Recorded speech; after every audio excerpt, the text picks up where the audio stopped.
This is your whiteboard brief for Tuesday, May 5th. We have 4 rounds of single arm dumbbell hammer curl, 15 on each side, 15 to 20 dips, and 15 overhead tricep extension.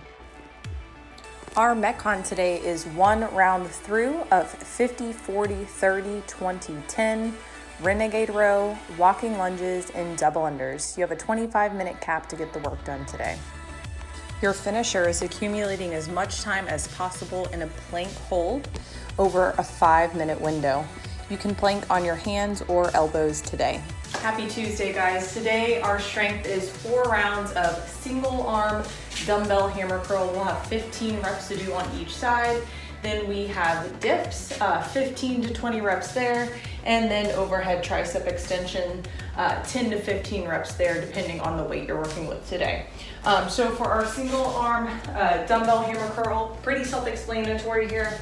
Ideally, you guys have a dumbbell that you can use, and holding it just like you would a hammer with wrist facing in, we're gonna do single arm. So remember, with anything that we do one-sided, we want to create tension on the other side. So I'm gonna squeeze my left hand, take my right hand up to the shoulder and down to full extension.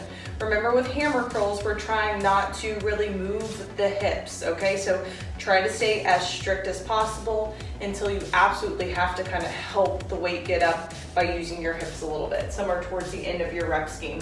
If you guys don't have dumbbells to work with and you're only working with a kettlebell, we can do kettlebell hammer curls as well. And for the kettlebell hammer curl, you would just use both hands, gripping it on the handles to the side there, and just doing 15 total hammer curls, okay, using both arms. If you guys don't have a dumbbell or kettlebell to use, you can do barbell curls. They just won't be hammer style, obviously, so wrist will face out, going down from that full extension, hands just right outside of my thighs here, curling all the way up, okay? Okay, guys, our next movement is the dip. So you want to find a bench or a ledge or set of a couch where you would sit, or a sturdy cooler, something that you can place your hands on and get some range of motion. So I'm gonna sit down on my bench, hands are just right outside of my hips here, facing forward. Okay, and so I'm gonna walk my feet out. Now I'm just gonna let my butt drop straight down until my shoulders get to about parallel with my elbows, pressing straight up. Okay, we wanna have the elbows going back to the back wall and not winging out to the side, okay? Try to get to 15 reps. If you can get all the way to 20, good for you. If you have to stop shorter at 12, that's fine as well. Our next movement is overhead tricep extension. This can be done with a dumbbell or kettlebell today. So you guys can either take 2 dumbbells depending on the weight that you have. They can go behind your head like this. Okay, and then from here, without flaring the ribs open like this, keeping everything nice and tight and tucked, I'm pushing straight up, okay?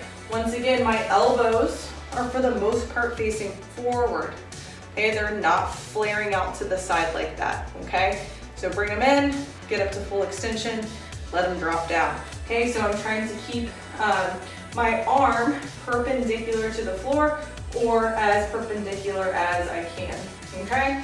You can do the same thing with a kettlebell, just gripping onto the handles here, taking it above head, same thing, extending all the way up. If you guys don't have a kettlebell that you can use for that movement, or you don't have dumbbells, we can do a skull crusher with the barbell, okay? So we'll go narrow grip. I'm about a thumb's distance away from the other hand, and then from here, I'm just thinking about keeping my arms straight up and down, bending at the elbow, and coming down to like the top of my forehead and pressing up. Okay, so this would be a skull crusher that you guys can do with your barbell. 10 to 15 reps there. Once again, I know you guys are working with limited equipment, so just based on the weight you have, try to do at least 10. If you're going with a lighter weight, go to the 15 reps, okay? Okay guys, our Metcon today is a long one. You guys have a 25-minute time cap to get this done. The rep scheme is 50, 40, 30, 20, 10 of 3 movements. renegade row, walking lunges, and double unders. Okay, so let's talk about the renegade row first. Great movement for core and shoulder strength. Okay, so remember with the renegade row, we're trying to keep everything square to the floor. So once you see me demonstrate this, remember that the goal is to pull up to our hip without twisting open. Okay, so just do your best with the equipment that you have at home today. So you'll get into that nice plank position. My feet are gonna be a little bit wider than I would in a normal plank. That's just to give me stability. Now from here, like I said, pulling up to the hip and then taking it back down, okay? Without twisting open. Try to keep the hips square to the floor. Now, I know a lot of you guys, it hurts your hands to kind of plank on a dumbbell. So if that's the case, then you'll just move the dumbbell out of the way, okay? You'll get into your plank position and you're going to knock out maybe 5 on one side, then switch hands, 5 on the other. So if you're doing a scaled version where your hands are planted on the ground instead of on the dumbbells, you can knock out a few reps at a time. That way they're not alternating back and forth. That'll take way too long. Trying to switch the dumbbell and the hand and all that stuff, okay? After your renegade row, you have walking lunges. We've been getting plenty of practice with these lately. Make sure you guys aren't letting that knee crash to the ground. Nice and controlled here, getting to that 90 degree angle in the front and the back leg. And then our next movement is double unders, okay? Great day to practice double unders. Throw a few in there. If you keep getting tripped up, kind of mix some singles in there so you don't get stuck jump roping the entire Metcon today. But you do have 25 minutes to get this done, so you do have a little bit of wiggle room to play with getting some double unders in.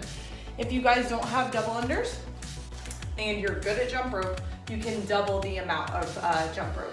If you're still struggling with stringing together consistent jump rope, keep the reps the same, okay? If you don't have a jump rope to use, you guys can do jumping jacks, you can do toe taps, you can do lateral hops, you can do any sort of cardio to get you through that piece, okay? So once again, rep scheme is 50, 40, 30, 20, 10. You'll do 50 renegade row, and that's total, so every time you pull one up, that counts as 1. So 1, 2, 3, 4, until you get to 50. Same thing with walking lunges. Whenever a knee touches the ground, that counts as 1. And then your double unders. Okay, so you'll do 50 of the 3 movements, then 40, then 30, then 20, then 10. Okay guys, your finisher today is accumulating as long as you can, holding a plank in 5 minutes. Okay, so we'll set a 5-minute running clock, and you're trying to hold a plank for as long as you can within that 5-minute window. So that means if I hold a plank initially for a minute, there's 4 minutes left on the clock, so I can rest a little bit, get back into my plank position, and you're just trying to kind of chip away at that plank hold throughout the 5-minute window. Okay, so maybe a good goal would be for you guys to hold for at least half of that time, so maybe 2.5 minutes would be a good goal for most of you guys to get to. I would say more advanced people would go anywhere between 4 to actually holding the plank for the entire 5 minutes. So that would be a good challenge for you guys today, to go as long as possible without dropping from your plank within that 5 minutes. So we have 2 options we can do today. The first would be on your hands. So you guys are essentially trying to get into a hollow position in a plank, okay? So my hands are gonna be underneath my shoulders, arms fully extended, pushing through the ground and punching my shoulder blades up to the ceiling, squeezing my glutes, getting into that nice hollow position, really trying to stay active in this position. Okay, remember, we don't want our butt to be way up here or way down here as we plank, okay? Our second option is gonna be on the elbows.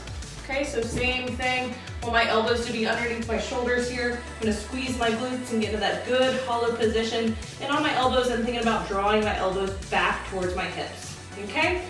So once again, guys, you're trying to hold for as long as possible initially in that 5-minute window, and then just resting a little bit, getting back into your plank. Everyone will be done in 5 minutes, and you're just trying to accumulate as much time in that plank as you can. Good luck.